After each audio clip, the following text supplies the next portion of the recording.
Oui, alors, quelles sont les idées reçues sur le monde de la communication? Elles sont nombreuses et depuis un certain nombre d'années, j'ai pu me confronter à plusieurs.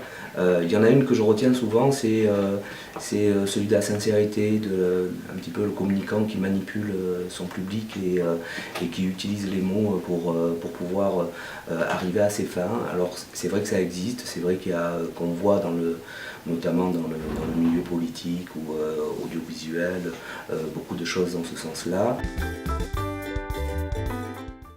Je pense que c'est quand on est sur le terrain, quand on est au quotidien et qu'on est en contact avec ses lecteurs, avec ses collègues, etc., on ne peut pas trop mentir, on ne peut pas ne pas être sincère, on ne peut pas être honnête. Moi, notamment quand j'ai mis en place le plan de communication ici, j'ai fait une charte éditoriale où il y avait vraiment des choses qu'il fallait être authentique, ne pas utiliser le conditionnel, ne pas, voilà, que tout ce qui était dit pouvait être prouvable. Donc je travaille là-dessus.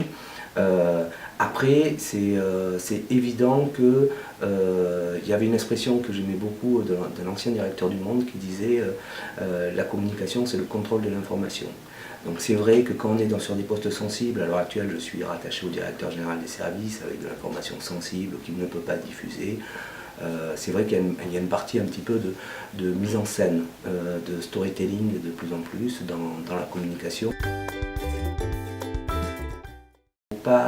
Il ne faut pas trop se couper et pas trop être ce qu'on appelle en prise hors sol, c'est-à-dire se dire qu'on est capable de dominer tout le monde, qu'on est capable de faire passer le plus gros message et les plus belles choses de manière artificielle. S'il n'y a pas un vrai contenu, le communicant n'arrivera jamais à rien. S'il n'y a pas une bonne idée au départ, s'il n'y a pas du travail et de la souffrance pour arriver à ses fins, une publication, vous voyez là je viens de sortir la dernière publication, Les Hommes du Vivier, voilà, quand on écrit des articles, quand on rencontre des agents, voilà, c'est un petit peu c'est à la fois du boulot, mais c'est aussi un sens qu'on donne à son travail en disant, mon rôle c'est de faire circuler l'information, c'est de donner à chacun la possibilité de se faire sa propre opinion.